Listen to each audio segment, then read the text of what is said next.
सब 2024 की जय। जय।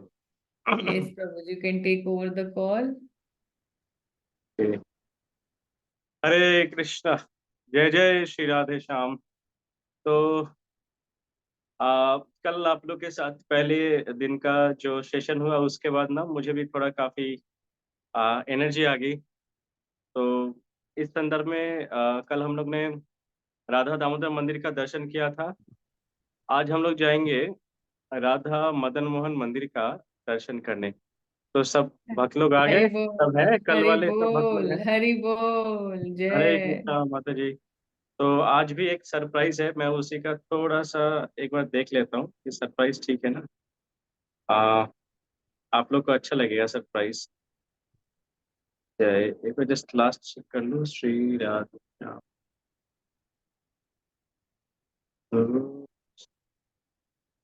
ओके, चलो मिल गया मदन मोहन जी। ठीक है, तो हम चलते हैं। हम मेरे लैपटॉप में इसको शेयर करता हूँ। शेयर इधर गया,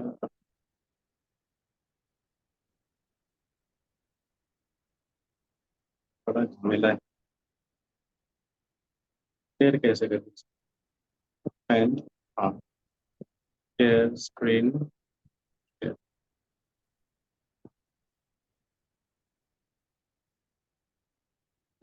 चलते हैं।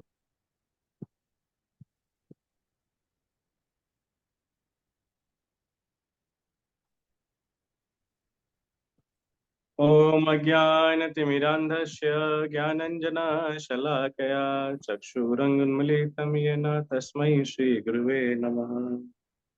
नमः ॐ विष्णुपदाय कृष्णपृष्ठाय भूतले श्रीमते भक्तिवेदान्त स्वामिनीति नामिने।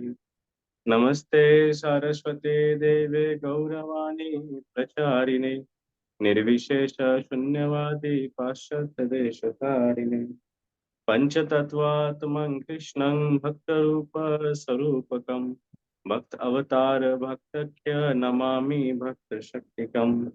नमः महावदन्याय कृष्ण प्रेम प्रदायते कृष्णाय कृष्ण चैतन्य नाम्ने गौर अतिशे नमः।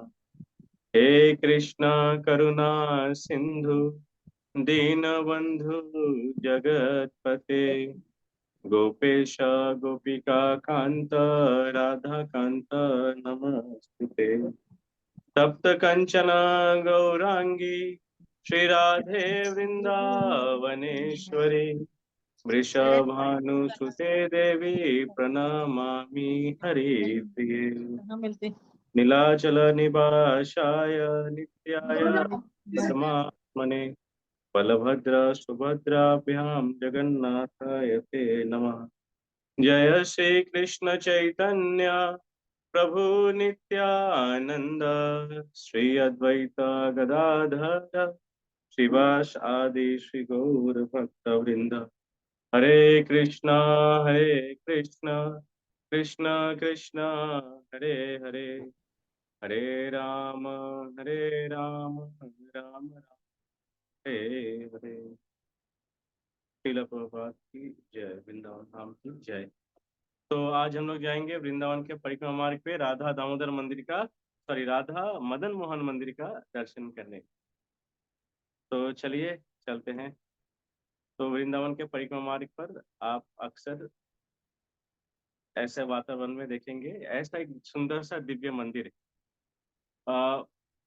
वो बहुत सारे लोग ना जो वृंदावन को प्रेम करते ना, उनको ना वृंदावन के बारे में कुछ याद हो ना हो, पर वृंदावन की जो ये छवि है मदन मोहन मंदिर वाली, वो हर वक्त स्मृति में, मन में रहता है ना। तो ठीक है। तो ये जो मदन मोहन मंदिर है वृंदावन के परिक्रमा मार्ग पर, इस मदन मोहन मंदिर का बहुत सुंदर इतिहास है। अभी जो आप ये रास्ता देख रहे हैं ना, ये वृंदावन का परिक्रमा मार्ग जो हम स्क्रीन में देख रहे हैं, जिसपे लोग परिक्रमा करते हैं। अतीत में यमुना मैया यहीं से गुजरा करती थी। अब तो कालक्रम में यमुना मैया थोड़े पश्चिम की तरफ हट गई है, अर्थात बाएं तरफ थोड़ा सा आगे हट गया है। पर अतीत में यहीं से गुजरा करती थी। पिछले साल जब यमुना जी में बाढ़ आया था ना, तो इन सब रास्तों में कमर तक पानी था, और तब ऐसा लग रहा था कि मैं 500 साल पहले प्राचीन वृंदावन में पहुंच गया। क्योंकि मेरी बहुत मतलब मन की कामना है कि ना प्राचीन वृंदावन का कम से कम 100 साल पुराना, 80 साल पुराना, 50 साल पुराना जो प्राचीन वृंदावन है उसका दर्शन हो जाए। तो जो भी है, तो मदन मोहन ठाकुर जी के बारे में, मदन मोहन भगवान के बारे में आज हम थोड़ा विस्तार में चर्चा करेंगे। तो मदन मोहन मंदिर के पहले एक स्थान आता है जिसका नाम है कालिया दह। तो जिसको हम अगले नेक्स्ट जब वीडियो आएंगे होगा, सेशन होगा, तो उसमें हम कालिया दह का दर्शन करेंगे। तो कालिया दह में भगवान श्री कृष्ण ने काफी देर तक आ, इनके साथ, कालिया नाग के साथ यमुना के भीतर काफी देर तक युद्ध किया था। और जब वो युद्ध के बाद जब वो बाहर आए यमुना जी के बाहर, तो कन्हैया को ना ठंड लग रही थी, वो ना कांप रहे थे। ठीक है, वो तो कांप रहे थे, तो कन्हैया क्या किए, यमुना जी से बाहर निकल कर ये ऊंचा टीला, अभी तो पता नहीं चलता है पर वृंदावन मथुरा ये सब ना छोटे छोटे पहाड़ी टीलों पर बसा है। अगर कोई ब्रज का कोई जंगल वाला क्षेत्र आप देखोगे ना, तो वहां पे देखोगे ना आपको सिर्फ छोटे छोटे टीले ही दिखेंगे। तो ये स्थान जो है मदन मोहन मंदिर, ये भी एक टीले के ऊपर बसा है, जिस टीले का नाम है द्वादश आदित्य टीला। तो द्वादश आदित्य टीला इसलिए नाम है क्योंकि भगवान श्री कृष्ण जब इस टीले के ऊपर विश्राम कर रहे थे, जब उनको ठंड लग रही थी, तो इस टीले के ऊपर आ जाते हैं और यहाँ पर बैठकर ना वो सूर्य की गर्माहट लेने लगते हैं। हम लोग की होती है ना ठंडी के समय, अभी जैसे कुछ दिन बाद ठंड आएगा, तो हम लोग भी ठंड में ना धूप सेकना थोड़ा पसंद करते हैं। तो कन्हैया तो यमुना जी के ठंडे ठंडे पानी में तो काफी देर तक रहे, तो उनको भी ठंड लगने लगी। तो बाहर वो इसी ऊंचे टीले पर आकर बैठ गए कि उनको थोड़ी गर्माहट मिले सूर्य की रोशनी से। तो भगवान कृष्ण को गर्माहट की ना गर्मी चाहिए, ये जब सूर्य देव ने देखा, तो एकाएक 12 सूर्य देव प्रकट हो गए। तो हम लोग अपने आकाश, हम लोग ना सोलर सिस्टम के इसमें देखते हैं एक सूर्य देव है, पर ये सूर्य देव एक्चुअली ये उपाधि है। ठीक है, इसमें विभिन्न अलग कालक्रम में विभिन्न प्रकार के ना देवता हुए। तो हमारे वर्तमान में जो सूर्य देव है उनका नाम है विवस्वान। इनके अलावा और भी बहुत सारे अच्छा। सूर्य देव कालक्रम में अपने ये सेवा, सूर्य पोस्ट की जो सेवा है वो लेते रहते हैं। तो ये सब ही 12 सूर्य देव एक साथ उपस्थित हो गए। हमारे ब्रह्मांड में ना वैसे 12 सूर्य देव हैं जो इस काम, इस सेवा को संभालते हैं। तो 12 सूर्यदेव एकाएक उपस्थित हो गए और भगवान कृष्ण को ना गर्माहट प्रदान करने लगे।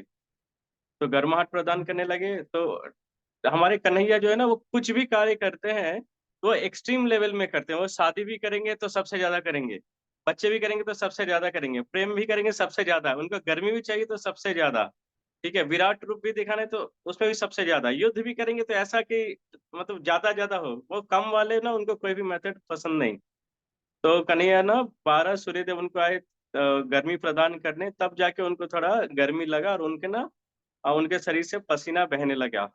तो ये आप जब द्वादश आदित्य टीले पे जाओगे ना, तो आपको ये स्थान दिखेगा। सीढ़ी से उठते ही ठीक वो बाएं तरफ आपको ऐसा यहाँ पर ये स्थान दिखेगा जहाँ पर कन्हैया विश्राम करते हैं। देखो यहाँ पे लिखा है द्वादश आदित्य टीला, बांग्ला में भी लिखा है।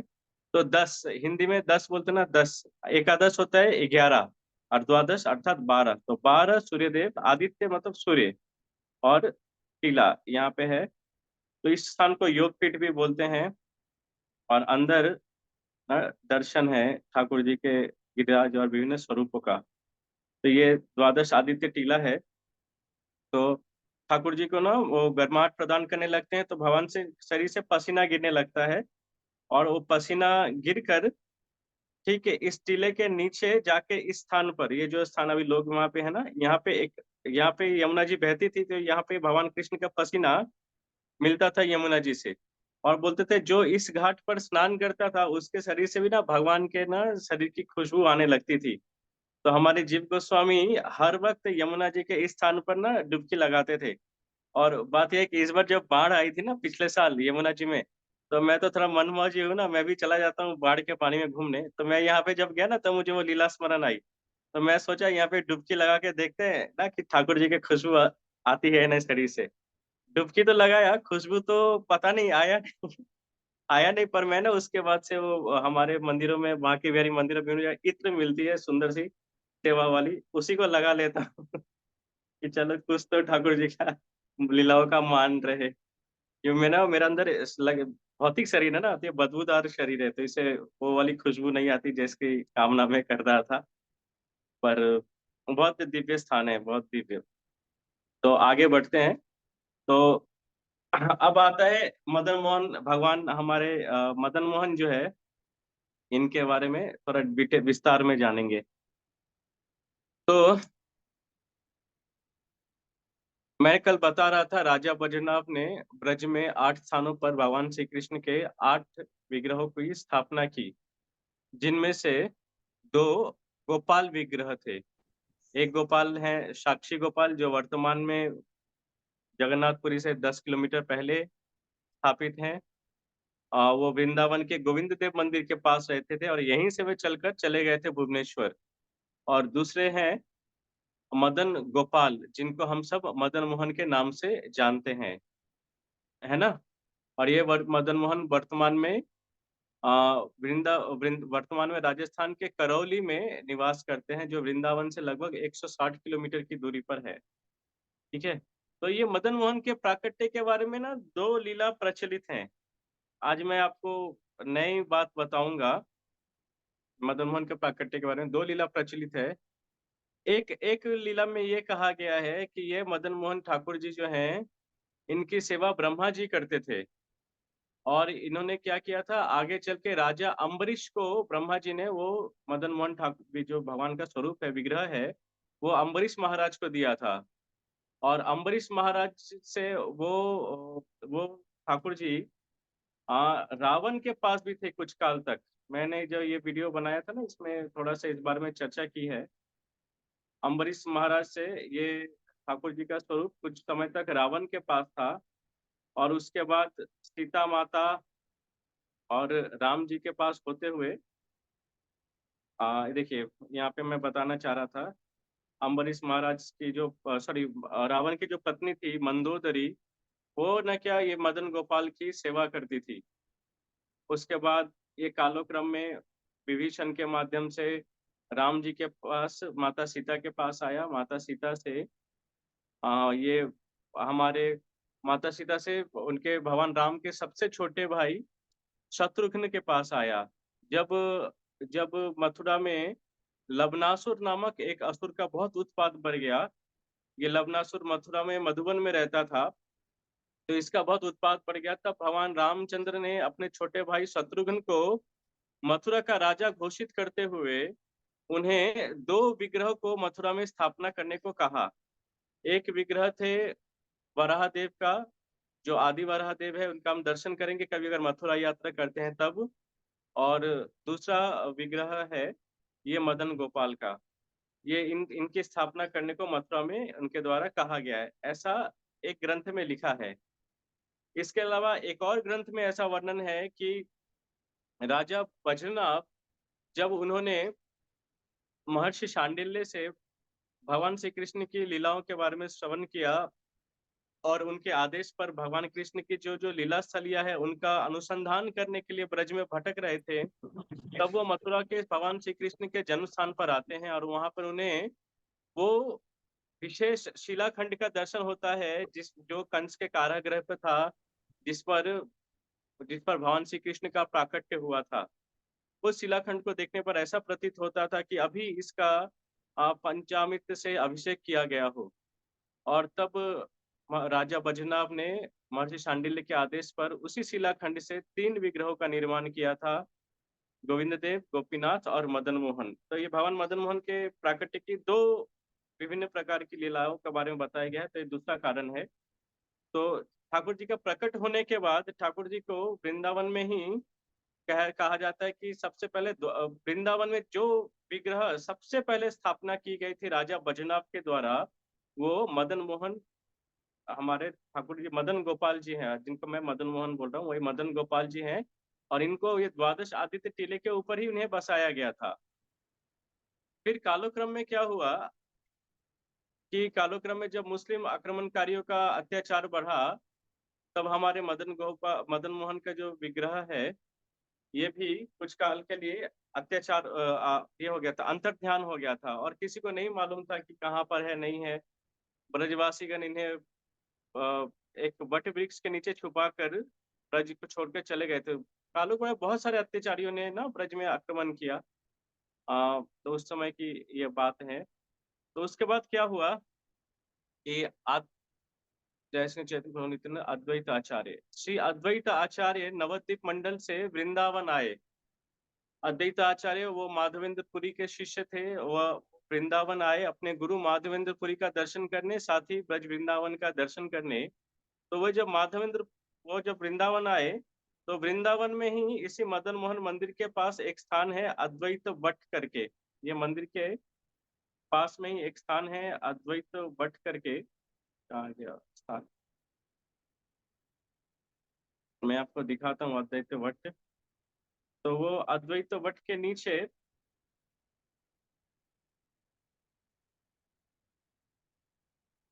मदन गोपाल पति ब्रज वृंदावन,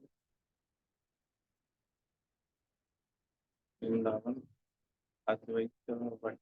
ओके।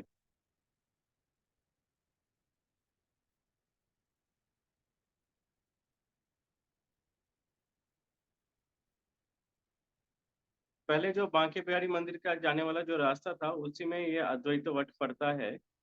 तो ये एक वट वृक्ष है, इसके नीचे अद्वैत आचार्य वृंदावन यात्रा के दौरान, अपनी ब्रज यात्रा के दौरान इसी के नीचे वे बैठा करते थे, विश्राम किया करते थे, यहीं पे वो रहते थे।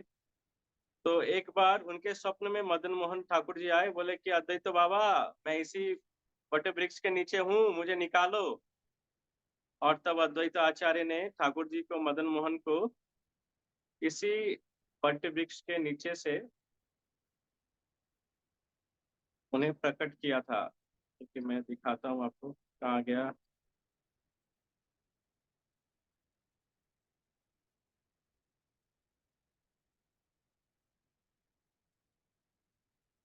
ये श्री राधे श्याम,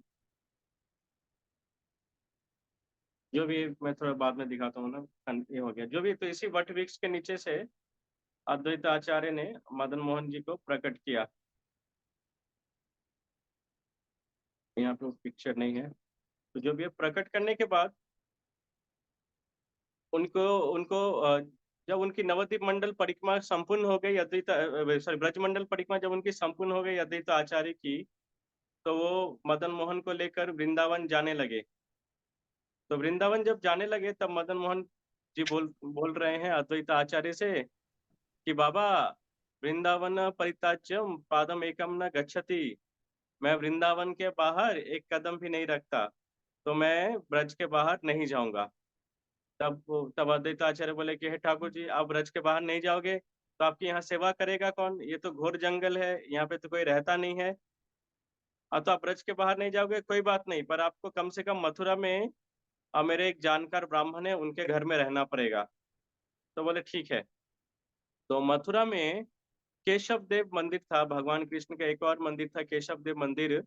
उसके जो पुजारी थे, उनके घर में अद्वैत आचार्य ने ये मदन मोहन ठाकुर जी को देकर आए, और उनसे कहा कि आप इन ठाकुर जी की सेवा करना, और भविष्य में कोई भक्त आए और ठाकुर जी की जो इच्छा हो आप उसका अवश्य ख्याल रखना, ऐसा करके उन्होंने कहा। और फिर अद्वैत आचार्य ने मदन मोहन विग्रह को मथुरा में ही वो, जो केशव देव मंदिर के पुजारी थे उन्हें देकर वो चले गए, अपने ब्रज मंडल अपने नवद्वीप मंडल चले गए। इधर एक छोटी सी घटना घटी। कालक्रम में जब सनातन गोस्वामी वृंदावन आए, तब उन्होंने निर्णय लिया कि मैं इसी द्वादश आदित्य टीला पर रहूंगा। तो सनातन गोस्वामी इसी द्वादश आदित्य टीले के ऊपर रहते थे। हाँ, देखो ये प्राचीन वाला भाव आपको देगा। हाँ ये। तो सनातन गोस्वामी इसी द्वादश आदित्य टीला के ऊपर रहते थे। पर एक दिन क्या हुआ, पर वो उस समय ना इधर घोर वन था, जंगल था, लोग तो आते नहीं थे और उन्हें माधुकरी करनी थी, तो माधुकरी करने के लिए वो मथुरा जाते थे। तो मथुरा में जब वो माधुकरी करने गए, तो एक बार वो एक घर के सामने गए, घर के सामने गए और वहाँ से उन्होंने ना आवाज़ लगाई कि मैया, मैया माधुकरी प्रसाद के लिए उन्होंने जब आवाज़ लगाई, तो देख रही कि ना जो मैया है, वो आँगन में अपने बच्चों के साथ खेल रही है। तो मैया कैसे खेल रही है? तो उनके जो बच्चे हैं, वो खेलते-खेलते मैया के हाथ से खाना खा रहे हैं, ये दृश्य वो देख रहे हैं। तो मैया क्या कर रही थी ना, थाली में निवाला लेकर अपने बच्चों को खिला रही थी और बच्चा थोड़ा खाता और खेलता। तो उसमें देख रहे हैं कि एक बच्चा तो चलो ना पुजारी का ही लग रहा है और दूसरा एक और बच्चा है वहाँ पे, जो वो कौन है? वो मदन गोपाल। तो गोपाल अर्थात ना बालक, छोटा-सा बच्चा ना, तो भगवान उनके घर में वो बाल लीला कर रहे थे। वो माताजी के साथ क्या करते, वो माताजी के घर में बालक जैसा ही भाव में, और ब्राह्मण के घर में बालक जैसा भाव में रहते, वो खाते और वो माताजी का जो बच्चा था, दूसरा उनका जो खुद की जो संतान थी, वो संतान को ठाकुर जी अपना भाई मानते थे। ठीक है? क्योंकि वो बच्चे हैं ना, तो वो मेरा भाई है, वो उनके साथ ही खेलते थे, खेल-कूद करते थे और माताजी भी क्या करती, वो ब्राह्मणी क्या करती, जो हाथ से अपने बच्चे को निवाला खिलाती, उसी हाथ से मदन गोपाल को भी निवाला खिलाती। फिर उस हाथ से अपने बच्चों को खिलाती, मदन गोपाल को खिलाती। तो ये दृश्य देखकर सनातन गोस्वामी अचंभे रह गए कि अरे! ये तो स्वयं ठाकुर जी हैं और यहाँ पर ऐसे अद्भुत लीला प्रकट कर रहे हैं। तो ये उनकी ठाकुर जी की गोपाल वाली जो सुंदर दिव्य लीला है, ये दर्शन करने के लिए सनातन गोस्वामी हर दिन अब मथुरा जाने लगे उस चौबे ब्राह्मण के घर और वहाँ से ठाकुर जी को निहारते रहते, उनके दिव्य स्वरूप को निहारते रहते। पर एक दिन क्या हुआ, एक दिन सनातन गोस्वामी ने देखा कि माताजी तो अपने बेटे का जो जूठन है, जो हाथ से अपने बेटे को खिला रही है, वो हाथ तो झूठा हो गया ना, उसी हाथ से ठाकुर जी को खिला रही है। तो उनको मन में आया कि हे मैया, आप बुरा ना मानो, पर ये जो लाला है ना गोपाल, ये ये गोपाल कोई साधारण बालक नहीं है, ये त्रिभुवनपति कन्हैया है, जो ब्रज में आज से 5000 साल पहले लीला करके गए, वो तुम्हारे घर में हैं। तुम ना इनको बड़े अच्छे से सेवा करो। तुम ना रोज़ इनको अपने बेटे का जूठा नहीं खिलाओ। इनको सुंदर से थाली में अच्छे से व्यंजन व्यवस्था करके, अच्छे से उनका सिंहासन साफ करके, उनको माला पहनाओ, उनको सुंदर वस्त्र पहनाओ और उनको तुम सुंदर-सुंदर प्रसाद पवाओ। पर तुम ना ऐसा झूठा ना खिलाओ। ठीक है? ऐसे करके उन्होंने अपने सरल मन से अपने ठाकुर जी के भावना को माताजी के सामने रखा। माताजी भोली-भाली ब्रज माता, उनको लगा कि हाँ, सही बात है, ये ब्राह्मण लोग तो ये साधु लोग तो ज़्यादा सेवा करते हैं ठाकुर जी की, वो हमसे ही ज़्यादा जानेंगे ही। ठीक है बाबा, आप जो कहते हैं हम वही करेंगे। तो कह के वो क्या किए, अब बाबा 1 दिन बाद आए, 1-2 दिन बाद आए, तो जब आए तो माताजी देख रही हैं, वो देख रहे हैं कि माताजी बहुत रो रहे हैं कि हे बाबा, मैंने तुम्हारी क्या गलती की थी, क्या अपराध किया था, कि तुमने मुझे इतना बड़ा सज़ा दिलवा दिया। तो क्या हुआ मैया? बोले कि बाबा, तुम्हारे कहने पर मैंने लाला को इतने सुंदर व्यवस्था करके दिया, सब कुछ सुंदर करके दिया, तो लाला क्रोधित हो गया और वो बोल रहा है कि मैया, तू मुझ में अब भेद करने लगी है, तू मुझे अपने लाला और मुझ में भेद करने लगी है, तू अपने लाला को तो अपने हाथ से खिलाती है और मुझे तूने अलग कर दिया है, मुझे भगवान बना के अब मेरे साथ अब ढोंग करती है, तू अब मेरे को और प्यार नहीं करती करके वो ना कुछ भी प्रकार की सेवा ग्रहण नहीं कर रहा है, खाना नहीं खा रहा है और उसको मैं बहुत मनाऊँ, मान भी ना रहा है। ऐसा करके वो माताजी दुःख व्यक्त कर रही है। तब सनातन गोस्वामी को भी ना बहुत अचरज हुई और बहुत ना अचरज इस बात की हुई और उनको भी रोना आ गया सनातन गोस्वामी को कि देखो ठाकुर जी कितने भक्त वत्सल हैं, हमारे ठाकुर प्रेम के कितने भूखे हैं, वो एकदम पसंद नहीं करते कि मेरे भक्त मुझे भगवान समझे। मेरा भक्त मुझे भगवान समझ के मेरे सामने थाली रख दे और बोले ठाकुर खा लो, ऐसा नहीं। मेरे भक्त, मैं तो बच्चा हूँ ना, गोपाल हूँ, उनका बच्चा हूँ, मुझे खिलाए ना, मुझे अपने हाथों से खिलाएँ। ऐसा प्रेम जो अपने बच्चों के लिए वो करते हैं, वो मेरे लिए क्यों नहीं करते? ऐसा मन में ठाकुर जी को दुःख हुआ और तब ठाकुर जी ने मन ही मन निश्चय कर लिया कि अब मैं इसी सनातन गोस्वामी के साथ जिसने मेरा बेड़ा गर्क किया है, मुझे मेरे मैया से दूर किया है, अब मैं इसी से सेवा लूँगा। तब उसने उसी मैया से कहा कि मैया वो जो बाबा है ना, वो बाबा का मैं बहुत दिनों से इंतज़ार कर रहा था और अब मैं उस बाबा से ही सेवा लेना चाहता हूँ, तो तुम मुझे ना उन बाबा के पास दे दो। देखो मैया बुरा ना मानना, आप ऐसे करके उन्होंने कहा। तो मैया ने भी सोचा कि बात भी सही है, मैं तो अब काफ़ी बूढ़ी हो गई हूँ और ये मदन गोपाल की सेवा मैं पूर्ण रूप से ठीक से कर भी नहीं पाती, मेरे आँखों से ठीक से दिखता भी नहीं। तो फिर उन्होंने सनातन गोस्वामी से अनुरोध किया कि ये है बाबा, आप ना इनको ले जाओ और आप इनकी अच्छे से सेवा करना। ऐसे करके उन्होंने मदन गोपाल को दे दिया और सनातन गोस्वामी तो मन ही मन बहुत खुश हुए कि अरे! भगवान मेरे पास आने के लिए क्या नहीं करते हैं, अपने भक्तों के पास से सेवा लेने के लिए क्या नहीं करते हैं। तो फिर उन्होंने क्या किया, मदन गोपाल को लेकर इसी द्वादश आदित्य टीले पर आ गए। इसी द्वादश आदित्य टीले पर आ गए मदन गोपाल को लेकर। देख रहे हैं हमारे सामने द्वादश आदित्य टीला और यहाँ पर वो रहने लगे। पर इस बीच एक छोटी-सी घटना यहाँ पर और घटी। आपको दिखाते हैं स्थान का थोड़ा-सा और अच्छे से दर्शन। इस कूप के बारे में थोड़ा बाद में बताऊँगा। तो ये जो आप कुछ कुंज जैसा दिख रहा है ना, पेड़ है, नीचे एक सुंदर-सा मंदिर है, राधे लिखा हुआ है। इसी यहीं पर इस एक पेड़ था, उसी वृक्ष के नीचे मदन गोपाल को रखकर सनातन गोस्वामी यहीं पर भजन करते थे। उस समय पूरे वृंदावन में ना कोई नहीं रहता था। यहाँ पे सनातन गोस्वामी और मदन गोपाल रहते थे। तो अब मदन गोपाल को तो सनातन गोस्वामी लेके आए सेवा करने के लिए और सनातन गोस्वामी ने फिर एक दिन क्या हुआ, सनातन गोस्वामी क्या करते, जो मथुरा से जो थोड़ा आटा मिलता, उसमें यमुना का पानी मिला के उसको गोला जैसा बना के उसको उसको थोड़ा आग में सेक के उसको थोड़ा ना क्या बोलते हैं बाटी जैसा बनाते, बाटी जैसा बना के और ठाकुर जी को देते कि लो मदन गोपाल खाओ।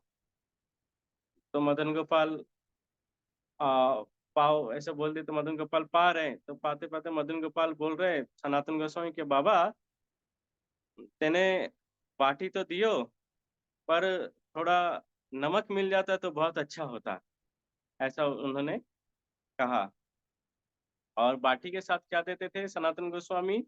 जंगल का साग होता है, एक साग है उसका नाम मैं भूल गया, वो साग सनातन गोस्वामी देते थे, साग और बाटी देते थे।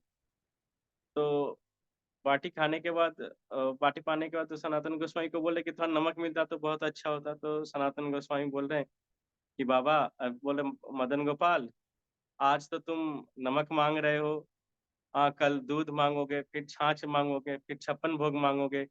मैं इतनी व्यवस्था कहाँ से करूँगा? इस वन में मैं इतनी व्यवस्था कहाँ से करूँगा? ऊपर से मेरे गुरुदेव ने मुझे ग्रंथ लिखने के सेवा दी है। भगवान की लीलास्थली की खोज करने की सेवा दी है। देखो मुझसे तो इतनी व्यवस्था नहीं हो पाएगी। अगर तुमको बहुत ज़्यादा ज़रूरत है तो तुम अपनी व्यवस्था खुद करो। ऐसा करके उन्होंने भगवान को थोड़ी-सी ना डाँट लगा दिया ऐसा करके, मदन गोपाल को डाँट लगा दिया। तो मदन गोपाल अच्छा ठीक है, मैं तो ऐसे ही बोल रहा था, मैं व्यवस्था कर लूँगा खुद की। ऐसे कह के मदन गोपाल बोले और सनातन गोस्वामी को लगा ज़्यादा तकलीफ हो तो तुम मथुरा में फिर वो चौबे जी के घर में चल जाओ और माता जी तुम्हारी अच्छे से सेवा करेंगी। बोला नहीं, मैं यहीं से व्यवस्था कर लूँगा, ठीक है, आप भजन करो, मैं देखता हूँ मैं क्या करूँ। ऐसे करके फिर वो मदन गोपाल वहाँ बैठे। इतने में क्या हुआ, अ, वो पंजाब से एक नाव जा रही थी प्रयागराज की तरफ।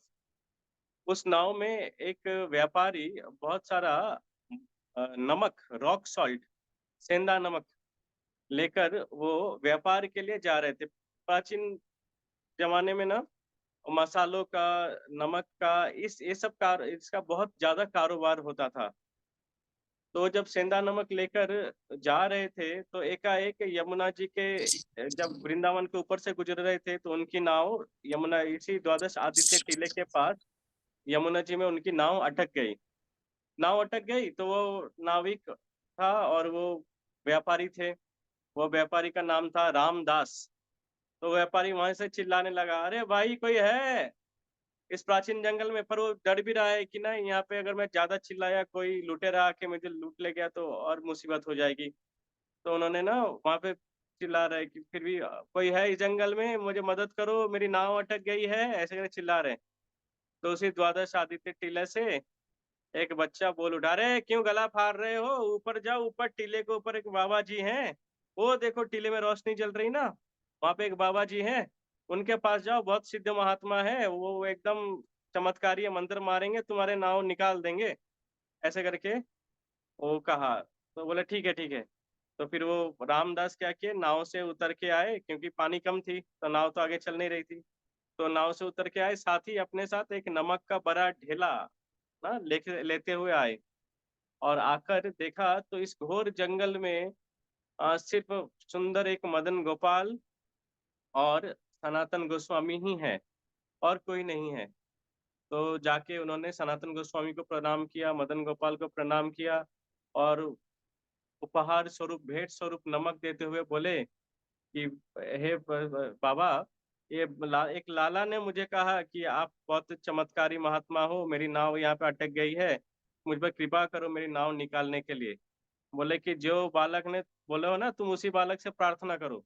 मतलब बोले वो जो बालक था कोई और नहीं, यही मदन गोपाल है। तुम सोचो इस घने जंगल में कहाँ से बालक आ जाएगा, यही बालक बन के इधर ना डोल रहे हैं।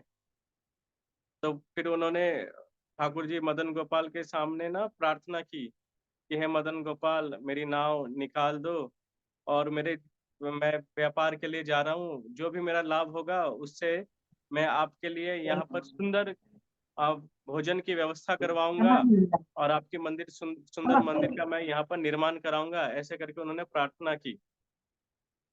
और सनातन गोस्वामी भी सोच रहे हैं कि देखो मेरे ठाकुर को मैं थोड़ा सा नमक नहीं दे पाया, इसलिए उन्होंने एक बड़े नमक की भी व्यवस्था की। सिर्फ इतना ही नहीं, उन्होंने अपने भक्त के द्वारा, ये ना इस मेरे अपने भक्त के द्वारा अपने प्रसाद की भी, भोग की भी व्यवस्था कर रहे हैं।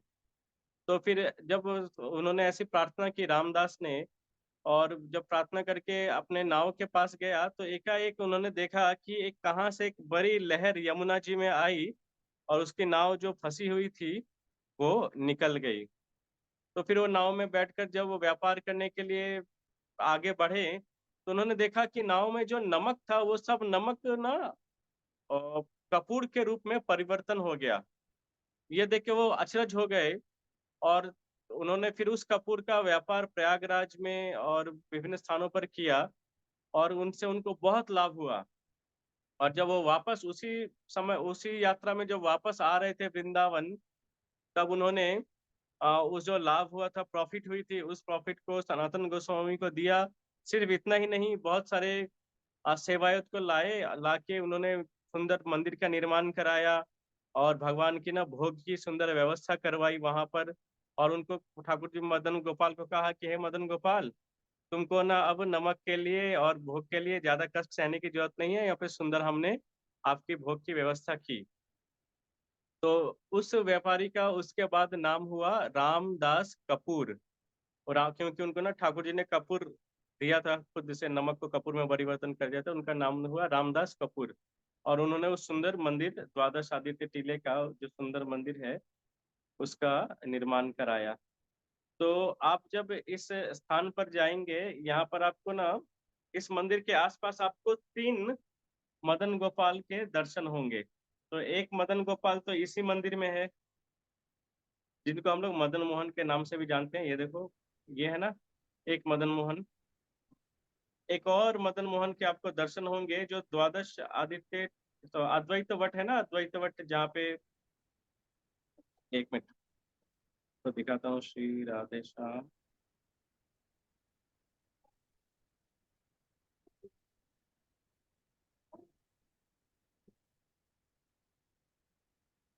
एक और है अद्वैत वट करके जो मंदिर है, अभी मैं पिक्चर ही दिखा देता हूँ। तो अद्वैत आचार्य जहाँ रहते थे, वो अद्वैत वट, वहाँ पे जो ठाकुर जी हैं ये भी मदन गोपाल हैं, इनका भी नाम मदन गोपाल मदन मोहन है। और तो द्वादश आदित्य टीले के ऊपर जो एक अभी हमने दर्शन किया, ये भी मदन गोपाल हैं। तो दो मदन मोहन हो गए, मतलब मदन मोहन मदन गोपाल, दो मदन मोहन हो गए, ठीक है। इसके अलावा एक और मदन मोहन है।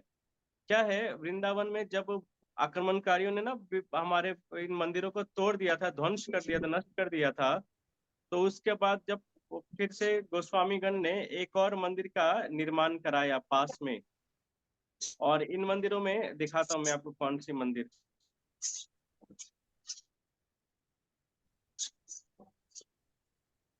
तो एक और मदन मोहन तो यहीं इसी मंदिर के एक और प्रांगण में, ये देखो मैं आपको पहले ना जो मंदिर ठाकुर जी की जो मंदिर थी पहले, आप उनका अच्छे से दर्शन करें मदन मोहन मंदिर का।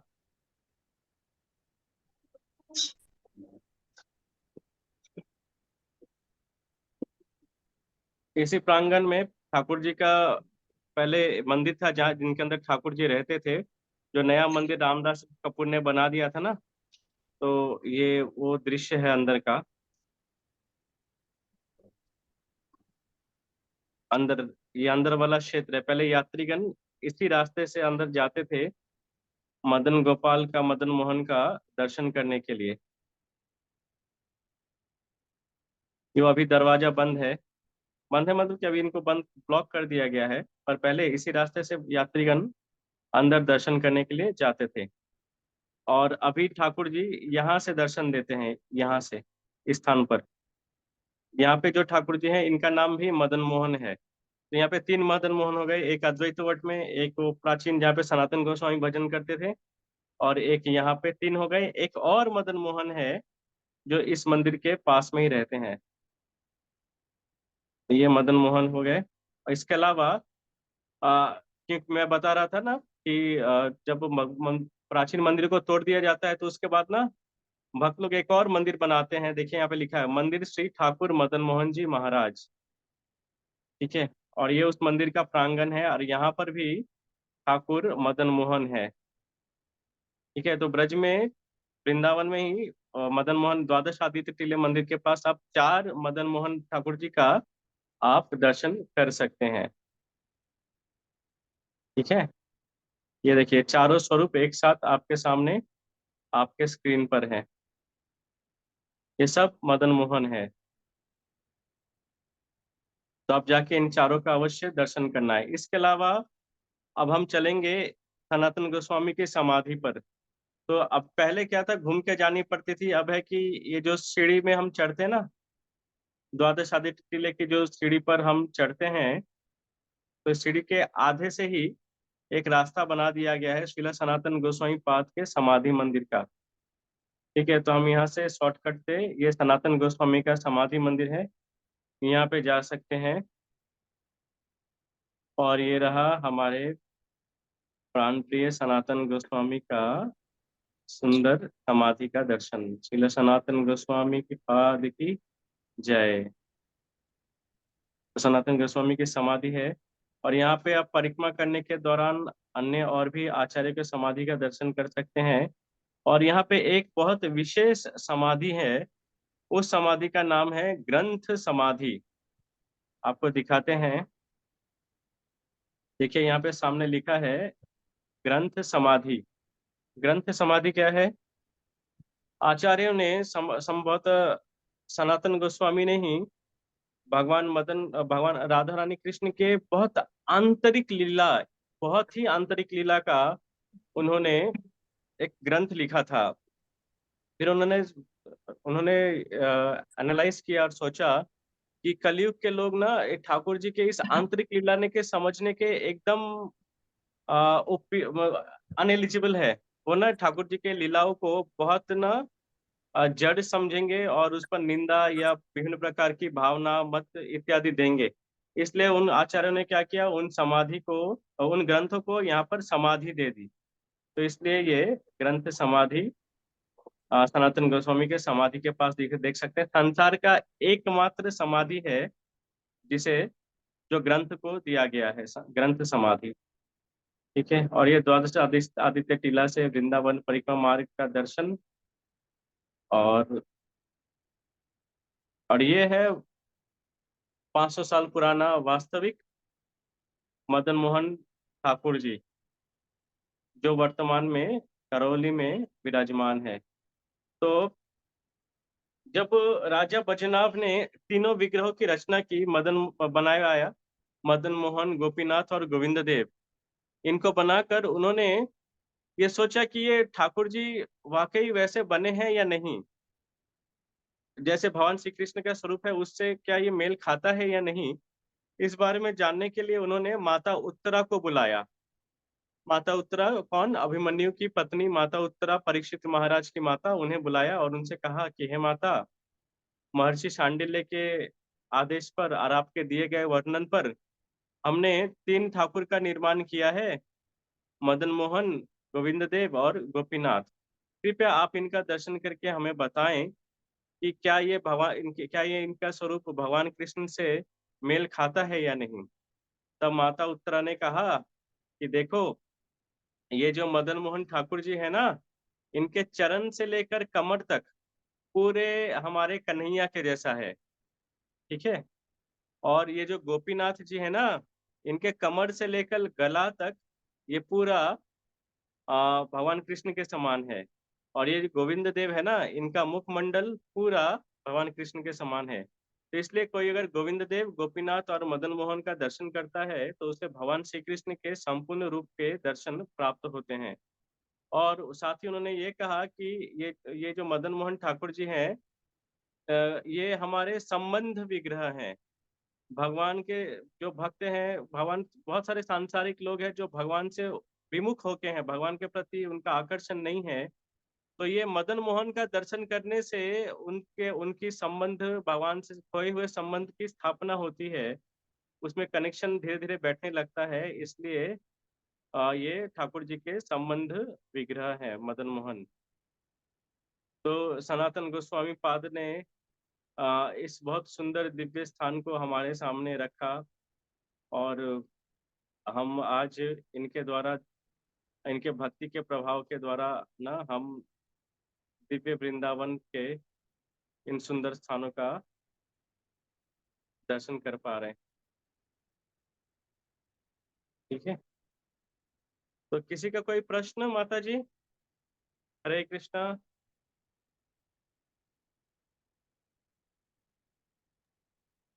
हरे कृष्णा कोई है? प्रभु जी, एक छोटा सा प्रश्न है कि हाँ माता जी। मदन गोपाल जी थे पहला इनका नाम, तो कोई खास कारण कि मदन गोपाल जी से मदन मोहन नाम हो गया, और कैसे हाँ, हुआ?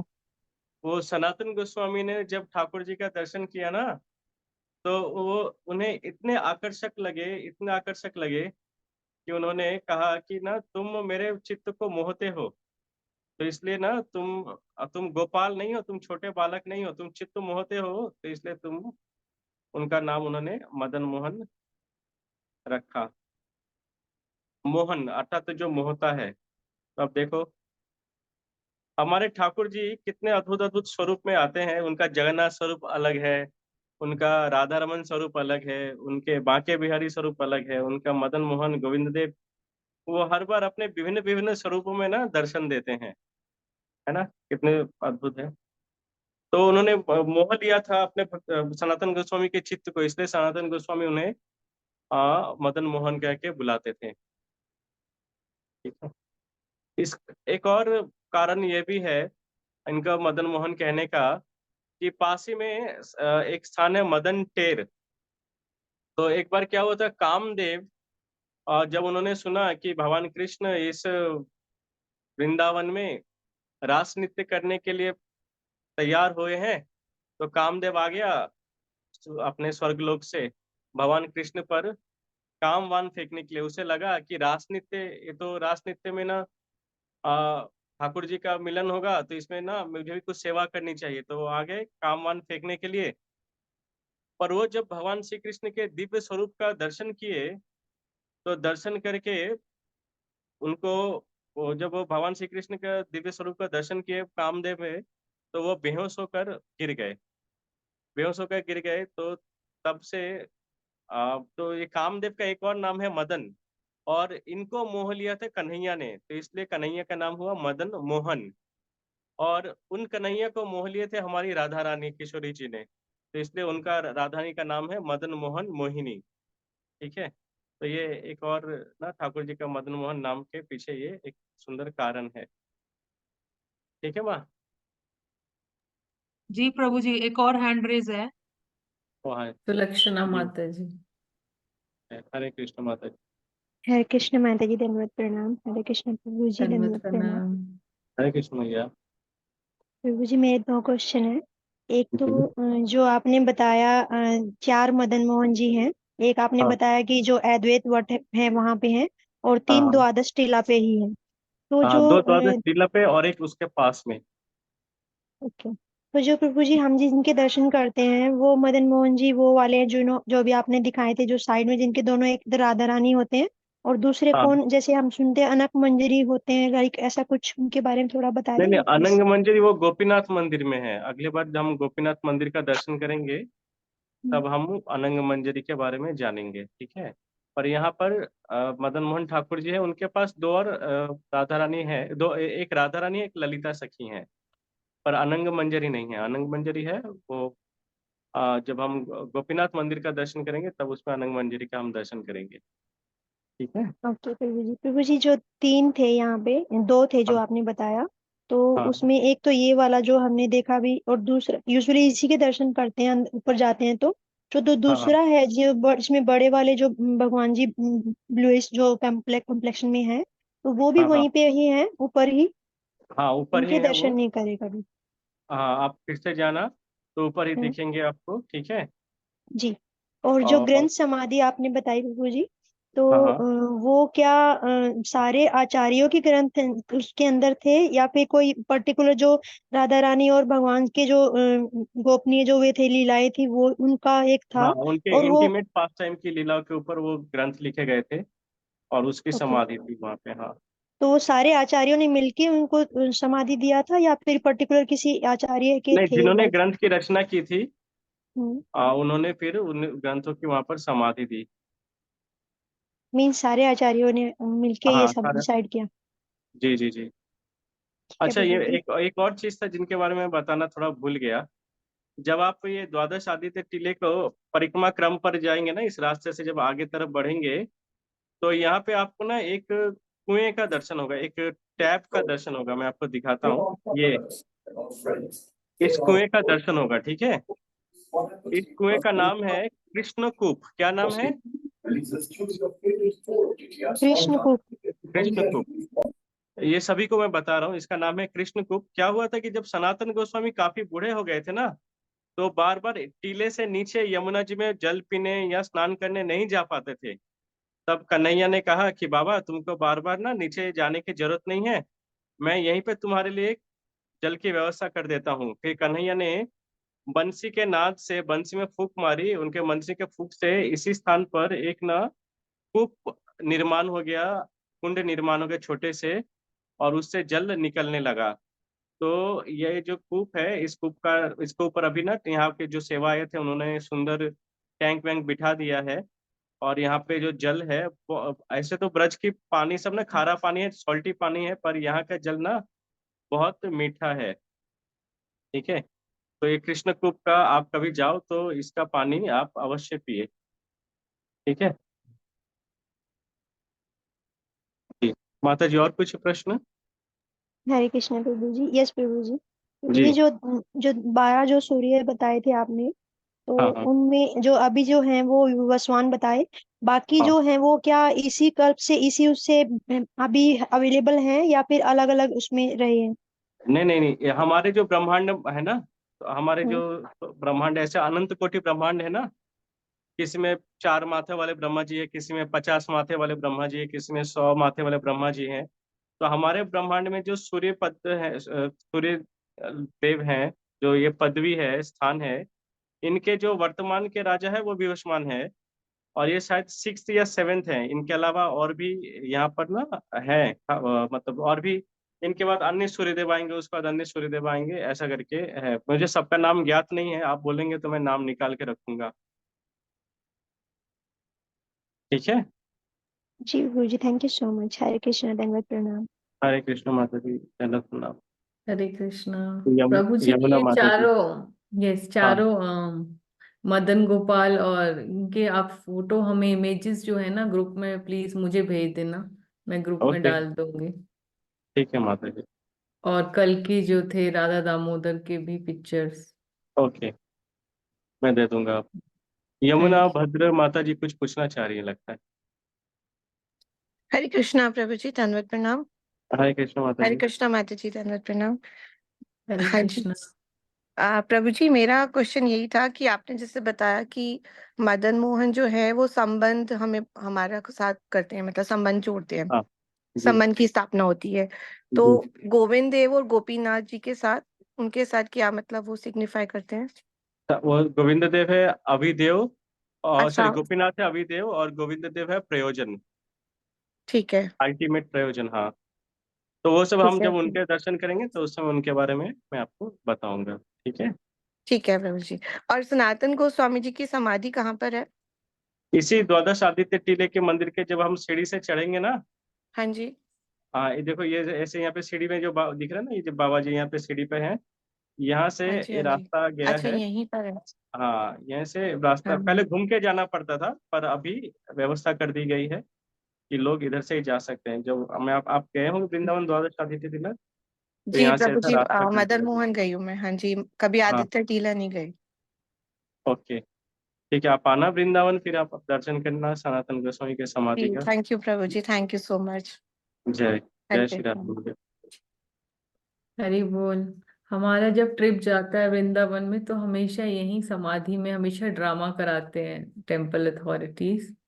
अच्छा। और दूसरा, हमारे गुरुवर की होलिनेस राधानाथ स्वामी महाराज की मर्सी की वजह से बॉम्बे में जो वाड़ा में गोवर्धन इको विलेज है, तो वहां पे हम्म। उन्होंने रेप्लिका बनाया पूरे वृंदावन का।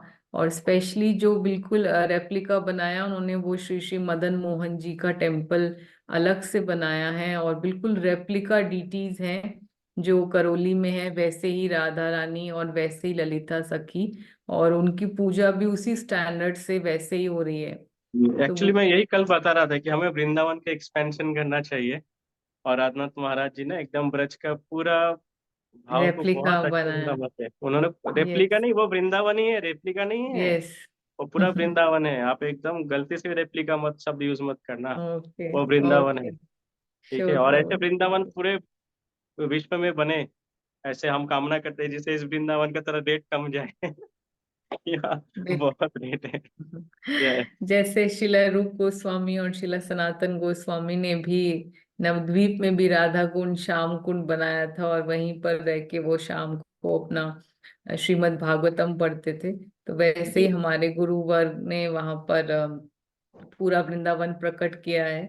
और अगर हम देखते हैं तो नवद्वीप में भी चैतन्य मठ में शिला भक्ति सिद्धांत सरस्वती ठाकुर ने पूरा वृंदावन प्रकट किया हुआ है। वहां पे राधा कुंड है, श्याम कुंड है, गिरी गोवर्धन है। खत्म वृक्ष। तो यस, तो इसी तरह जो हमारे गुरु वर्ग हैं, जो हमारे आचार्य हैं, दे आर एम्पावर्ड, और वो अपने मन से जहाँ चाहते हैं वहां वृंदावन प्रकट करते हैं। तो वी हाँ, शुड एक्चुअली ऑल्सो भक्तों के विजिट। हृदय में ठाकुर जी रहते हैं, है हम्म। ना, हमारे हृदय में भगवान है। अब भगवान तो अकेले नहीं रहते, उनके साथ गुरुजन, उनके भक्त पार्षद रहते हैं। अब भगवान वो सब रहेंगे तो धाम भी रहते हैं, तो धाम भी रहते हैं। अब जब कोई भक्त बहुत अच्छे से भक्ति करने लगता है, तो ठाकुर जी उनको और आनंद देने के लिए वो धाम को भी उनके पास में ही प्रकट कर देते हैं। ठीक है, तो वही बिल्कुल। आचार्यगण वही कर रहे हैं। हम बिल्कुल। सब बहुत सौभाग्यवान है कि ना हमें इसी लाइफ में ये सब सुंदर अनुभव मिल रहा है, और 10,000 साल बाद नहीं मिलेगा। है ना। राइट। ऐसे ही जय होलिनेस कीर्तनंद स्वामी महाराज ने भी वेस्ट वर्जीनिया में न्यू वृंदावन बनाया हुआ है। और जय। ऑस्ट्रेलिया में इस्कॉन न्यू गोवर्धन है। तो ये भी फार्म कम्युनिटीज प्रभुपाद के डिसाइपल्स ने बहुत सुंदर बनाई हैं। तो ये जय भी हमारी बहुत मर्सी है हमारे गुरुवर की, कि उन्होंने हमें जगह जगह वृंदावन दिया है। जय। थैंक यू प्रभु जी, बहुत सुंदर आपने बताया। और आज तक हमें ये चार मदन गोपाल हैं, कभी इतना भी नॉलेज नहीं थी। तो थैंक यू सो मच। और अभी वृंदावन आएंगे, अगर भगवान की राधा रानी की मर्जी हुई, आपकी मर्जी हुई, तो हम आपको ही पकड़ेंगे कि चारों के दर्शन हमें कराएं, जय जय। फिजिकली कराएं। थैंक यू सो अवश्य मच माता। प्रभु जी, बहुत आनंद आया।